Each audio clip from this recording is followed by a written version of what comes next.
Hi everyone, welcome to මගේ ගෙදර YouTube channel. මම මේ වීඩියෝ එකකින් අරන් ආවේ අපේ පළවෙනි නෝම්බියේදී අපි කොයි විදිහටද උදේ පාන්දර නෝම්බි අල්ලන්න කෑම හැදුවේ කියලා. ඉතින් මේ හැම රෙසිපියක්ම මම මේ වීඩියෝ එකේදී ඔයාලට ෂෙයා කරගෙන තියෙනවා. ඉතින් ගී රයිස් වලට ගැලපෙන කම්බිනේෂන් ටිකක් ඔයාලට බලා ගන්න පුළුවන්. ඉතින් වීඩියෝ එක ස්කිප් කරන්න නැතුව දිගටම මාත් එක්ක රැඳිලා ඉන්න. මම සාමාන්‍යයෙන් නෝම්බිය අල්ලන්න ගොඩක් දුරට පාන්දරට තමයි යන්නේ. පාන්දර 2ට නැගිටලා මම උයන්න පටන් ගන්නවා.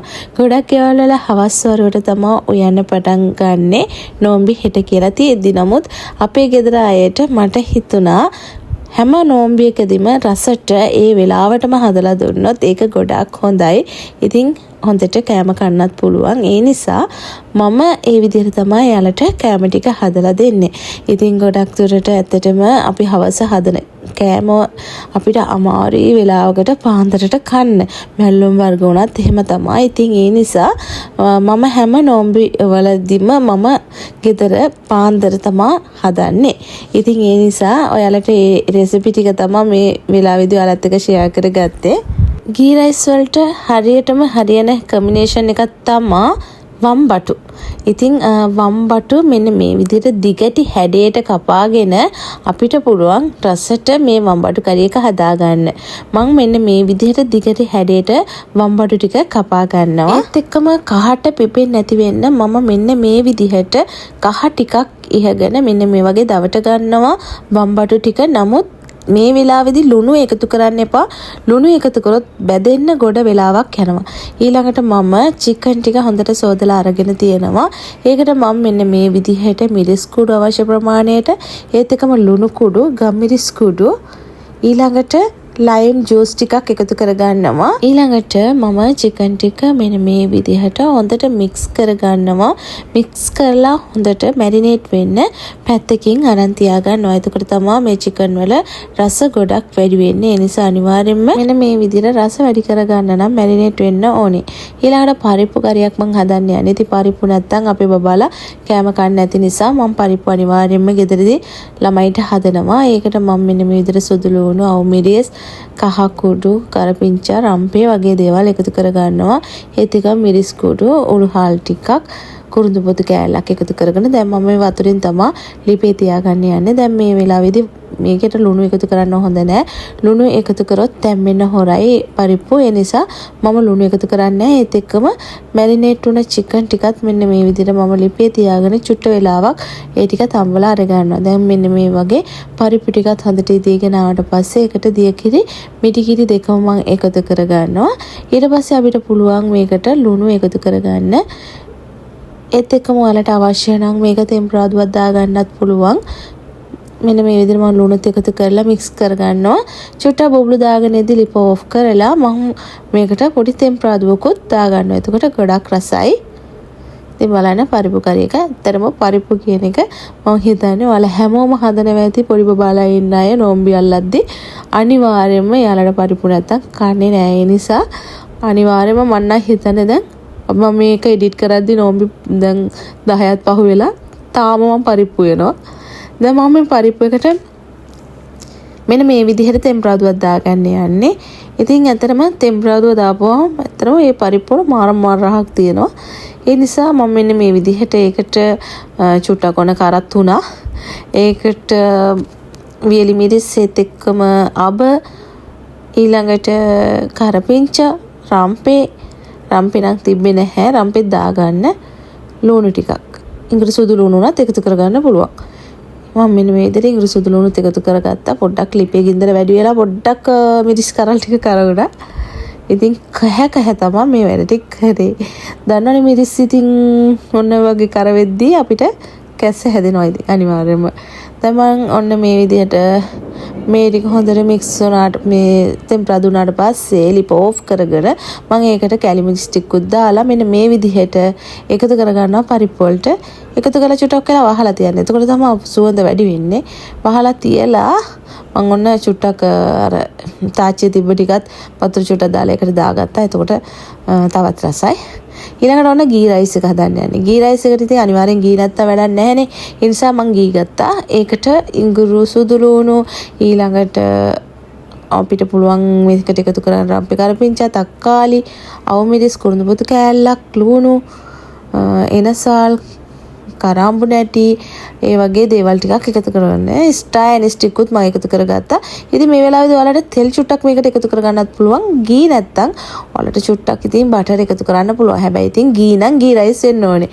ගී තියෙන්න ඕනේ ගී රයිස් වල. ඉතින් ඒ නිසා ගී තමයි අනිවාර්යයෙන්ම හොඳ එක නම්බර් 1 එක ගන්න ඕනේ ගී ගද්දි. එතකොට තමයි හොඳ. කහ චුට්ටකුත් ඔන්න එකතු කරලා ඔන්න ඔය වගේ පැහිගෙනේදී තමයි මම හාල් ටික එකතු කරන්නේ. ඉතින් ගී රයිස් වලට සාමාන්‍යයෙන් ගොඩක්ම ගැලපෙන්නේ කීරි සම්බා. මම දැන් ඔන්න අරලිය කීරි එක තමයි අරන් තියෙන්නේ. ඒක තමයි හොඳම මම හිතන විදියට නිපුණ කීරි නැත්නම් අරලිය කීරි තමයි. ඒ දෙකේ එකක් තමයි මම අනිවාර්යයෙන්ම ගන්නෙ. ඉතින් ඔන්න ওই විදිහට මම මේ විදිහට එකතු කරගත්ත හාල් ටික ඊළඟට වහලා ඔන්න අපිට පුළුවන් විනාඩි 20ක් හෝ 25ක් මේක වැඩි ගින්දර දාන්න නැතුව අඩු ගින්දරෙන් තැම්බෙන්න තියන්න. නැත්නම් ඕක උතුරලා ඔක්කොම එළියට යනවා. ඒ නිසා අනිවාර්යයෙන්ම ඔයාලා මේ අඩු ගින්දරේ වහන්න ඔන්න ලුණු තමතුකුණ ලුණු ටික දැම්මා. ඊළඟට මම ඔන්න ඔය වගේ තෙල් ටික රත් වීගෙන එද්දි මම එකතු කර ගන්නවා අපි අර කපලා තියාගත්තු අඹොටි ටික. ඉතින් චුට්ටක් තෙල් වැඩිපුර දාගත්තොත් ඔයාලා බලන්න ඕනේ නම් ඒක කරලා මේ තෙල් ටිකක් වැඩිපුර දැම්මොත් තෙල් ඉක්මනින්ම හිඳෙන්නේ නැහැ. නැත්නම් චුට්ට තෙල් දාපුවම ඉක්මනින් හිඳලා අපි මීට වැඩිය තෙල් ගොඩක් ඒකට දාලා. ඒ නිසා තෙල් චුට්ට වැඩිපුර දාලා හදන්න මේ තෙල් එහෙම්ම මිතුරු වෙනවා. එතකොට ඔයාලට ඒක මොන හරි වෙන වැඩකටත් ගන්න පුළුවන්. ඉතින් මම මෙන්න මේ විදිහට තෙල් ටික වැඩිපුර දාලා තමයි මේ වගේ වම්බොට් ටික බැදගන්නේ. එතකොට අපිට ඉක්මනට වැඩත් ඉවර කරගන්න පුළුවන්. ඉතින් රන්වන් පාට වෙනකම් වම්බොට් ටික බැද ගන්නවා. මේ බැදන අතරේ මම මිටිකිරි ටිකට සියඹලා ඇට දෙක තුනක් මෙන්න මේ විදිහට එකතු කර ගන්නවා. ඉතින් මිටිකිරි වලට අනිවාර්යෙන් සියඹලා ටික එකතු කරලා හොඳට පෙඟුනට පස්සේ අපි ඒ ටික දිය කරලා අපිට පුළුවන් මෙන්න මේ වම්බටු කරියකට එකතු කර ගන්න. සියඹලා දාපුවම අමුතුම රසක් තියෙන. ඒ නිසා අනිවාර්යෙන් try කරලා බලන්නකෝ මෙන්න මේ විදිහට. දැන් ඔන්න මේ විදිහට රන්වන් පාට වුණාට පස්සේ මම මේ වම්බටු ටික අහකට ගන්නවා. ඊළඟට මම මේ තෙලෙන්ම මෙන්න මේ විදිහට චිකන් ටිකත් බැද ගන්නවා. ඔයාලටම පේනවා මේ තෙල් එක හිඳුන්නේ නැහැ. මම දැන් ওই වම්බටු ටික ඔක්කොම බැදලා ගත්තා. තෙල් එක ඒ විදිහටම තියෙනවා. ඒ නිසා ඔයාලා මෙන්න මේ ක්‍රමේ try කරලා බලන්න. අනිවාර්යෙන් චූටි ප්‍රමාණ වලට තෙල් දාලා ඔයාලා බදිනවට වැඩිය ලොකු ප්‍රමාණයක් එකපාරින් දාලා බැද්දොත් ඔයාලගේ තෙල් එක හැමෝම තාච්චියේ තියෙනවා. අන්න ඒ නිසා ඒකත් එක ක්‍රමයක්. ඉතින් ටිප් එකක්. ඒක අනිවාර්යෙන් ඔයාලත් හදලා බලන්න. ඉතින් මටත් දැන් හදිස්සි ඉක්මනින් මේ වැඩ ටික ඉවර කරගන්න ගන්න ඕනේ කියන්නේ අපිට ඇත්තටම නෝම්බි අල්ලන්න යද්දි එක තප්පරේ වුණත් අපිට ගොඩාක් වටිනවා. ඒ කියන්නේ ඉක්මනට ටයිම් එක යනවා දෙකට නැගිට්ටා. ඔන්න ඒ අතරේ අපි ගී රයිස් එක හරියටම පදමට මම උයාගත්තා. ඉතින් බෙරි වෙන්නේ නැතුව මෙන්න මේ විදිහට රසට පදමට හදා ගන්න ඕනේ. ඇත්තටම මේක මාර රහයි. ඊළඟට මම මේ රෙඩි වෙන්නේ පොඩි ඩෙවල් එකක් දාගන්න. ඉතින් ඔන්න පළවෙනි නෝම්බි නිසා තමයි මෙච්චර තෙල් ගොඩක් දාලා හදන්නේ. ඇත්තටම අපි එහෙම හදන්නේ නැහැ. වරදව වටහා ගන්න එපා. මේ මිනිස්සු ගොඩාක් තෙල් කනවා කියලා එහෙම නැහැ. සාමාන්‍යයෙන් ඔයාලා කන විදිහටම තමයි අපිත් කන්නේ. වැඩි තෙල් දාන්න නැතුව මැල්ලුම් හදලා ওই විදිහට සරල ක්‍රම තමයි අපිත් භාවිතා කරන්නේ. නමුත් පළවෙනි නෝම්බිය පොඩ්ඩක් විශේෂ වෙන්න ඕනේ. දැන් ඔයාලගෙත් විශේෂ දවස් තියෙනවානේ. අන්න ඒ වගේ අපිත් පොඩ්ඩක් විශේෂ වුණ තමයි අපේ ළමයිනුත් පළවෙනි දවසේ චුට්ටක් කෑම කන්න කැමති වෙන්නේ. ඒ නිසා මම ඔන්න ඔය විදිහට පොඩි ඩෙවල් එකක් දාමු කියලා හිතුවා. ඉතින් ඔය ඩෙවල් දාන එක නම් ගොඩක් අය දන්නවා. එච්චර අමාරු දෙයක් නෙමෙයි. ඒකට අපිට අවශ්‍ය කලමනා ටික ඔන්න ඔය විදිහට හරගෙන ඒකට සෝස් ටිකක් ඊළඟට ලුණු ටිකක් අපිට පුළුවන් ඒකට එකතු කරගන්න. කෑලි මිරිස් ටිකක් ඔන්න ඔය වගේ මම මෙතන ලුණු තක්කාලි අවු මිරිස් එහෙම අරන් තියෙනවා. ඔය විදිහට ඔන්න ඔය වගේ තමයි මම හදාගත්තේ අද ඩෙවල් එක. ඊළඟට ඔන්න ආයේ තෙල් ගොඩක් දැම්මා කියලා කියන්න එපා. චුට්ටක් විතර තෙල් ඕනේ. නැත්තම් ඇත්තටම මේ වම්බඩු කරියක රස නැහැ. ඒ නිසා වම්බඩු වල තෙල් ගොඩක් තියෙන නිසා මම පොඩි ප්‍රමාණයක් තමයි එකතු කරගත්තේ. ඒකට මෙන්න මේ විදිහට ඉඟුරු සුදු ලුණු ඊළඟට රම්පෙක අපිට කරපිංචා එකතු කරන්න පුළුවන්. ලුණු ටිකක් එකතු කරලා අපිට පුළුවන් කිරි ටිකක් මේකට එකතු කරන්න. ඔන්න පේනවද මේක හොඳට පෙඟිලා තියෙන්නේ. මම ඒක හොඳට දිය කරගත්ත මේ කිරිවල. ඊළඟට මම එකතු කරගන්නවා කහ කුඩු, මිරිස් කුඩු, ඊළඟට ලුණු කුඩු. ඇත්තටම කියනවා නම් මීටි කිරි චුට්ටක් අඩුයි. තව චුට්ටක් මීටි කිරි ආවත් හොඳයි. හැබැයි මේක මාර රහකට තිබ්බා මීටි කිරි අඩු වුණා. ඊළඟට ඔන්න රහස් ඉන්ග්‍රීඩියන්ට් එක තමයි එකතු කරේ මම. සීනි ටිකක් චුට්ටක් විතර එකතු කරන්න, වැඩි කරගන්න එපා. ඊළඟට මම එකතු කරගන්නවා මෙන්න මේ විදිහට වම්බටු ටික. ඉතින් ඇත්තටම මං හිතුවේ මිටිගිරි දැම්මේ නෑ කියලා දැම්ම තමා.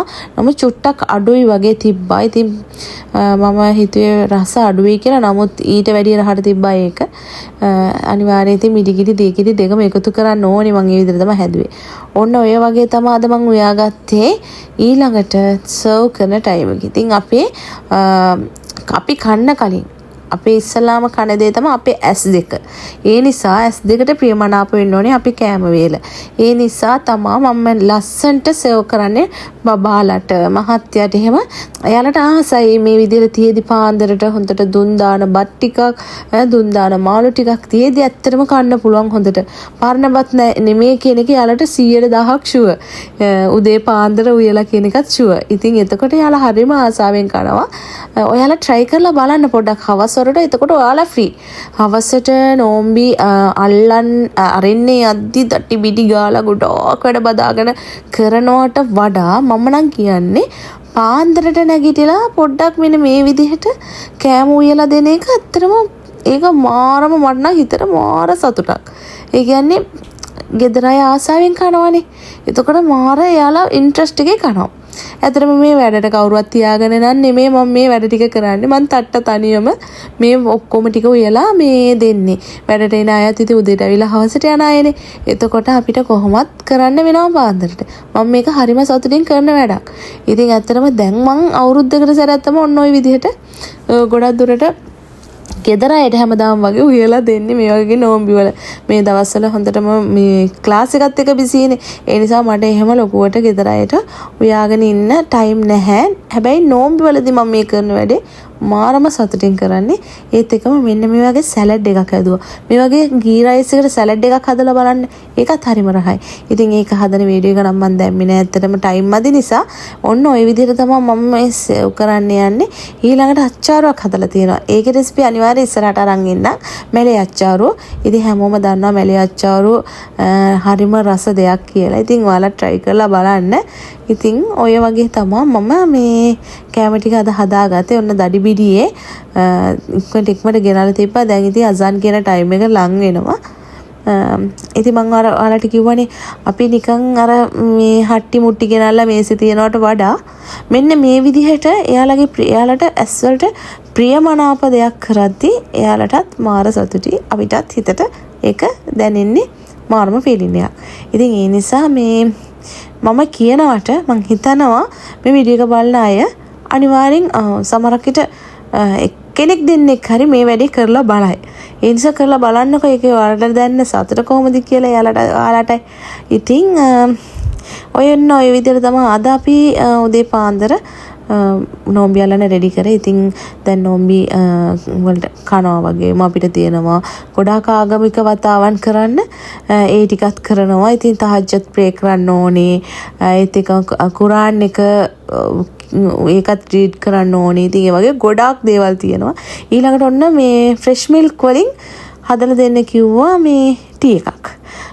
සාමාන්‍යයෙන් මම නම් නිකන් normal ටීනේ හදන්නේ මිල්ක් පවුඩර් දාලා. ඉතින් ෆ්‍රෙෂ් මිල්ක් වලින් හදන්න කිව්වට පස්සේ මම ඔන්න ඔය විදිහට ඒකටම තේ කුඩු දාලා ඉඟුරු දාලා මේ වගේ හොඳ කහට පද වෙනකන් ටික වෙලාවක් හොඳට රත් කරගන්න ඕනේ. හොඳට බුබුලු දාලා උඩට එනකම රත් කරගෙන ඒකටම සීනි ටික දාලා මම මේ විදිහට තමයි දාලා කිරි වලින් ටී එක හැදුවේ. ඇත්තටම මම නිකන් normal මිල්ක් පවුඩර් දාලා හදන නිසා මේක චුට්ටක් උරුත් නෑ වගේ.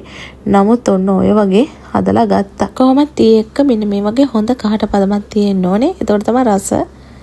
ඉතින් ඔන්න ඔය විදිහට තමයි අද දවස අපේ ගත උනේ. ඒත් එක මම කිව්වා ඔයාලට මැලේ අච්චාරුවක් හැදුවා කියලා. අන්න ඒ විදිහට ඒ ටිකත් අපි මේ වගේ සර්ව් කරනවා කන්න කලින්. ඉතින් ඔන්න ඔය වගේ තමයි අද දවස් අපේ ගත උනේ. ඉතින් මං හිතනවා මේක අපේ සිංහල යාළුවන්ට අලුත් දෙයක් තමා කියලා. ඉතින් සමහරව හරි ආසයි ඉතින් මේ දේවල් බලන්න. හරි මං හිතනවා ඔයාලට මේ වීඩියෝ එක ගොඩක් ඉන්ට්‍රස්ට් වෙන්න ඇති කියලා. එහෙම හිතනවා නම් ලයික් කරන්න, කමෙන්ට් කරන්න, ෂෙයා කරන්න. ඔයාලගේ යාළුවන්ට බලන්නත් ෂෙයා කරන්න අමතක කරන්න එපා. Okay guys, like, comment and share my videos. Thanks for watching.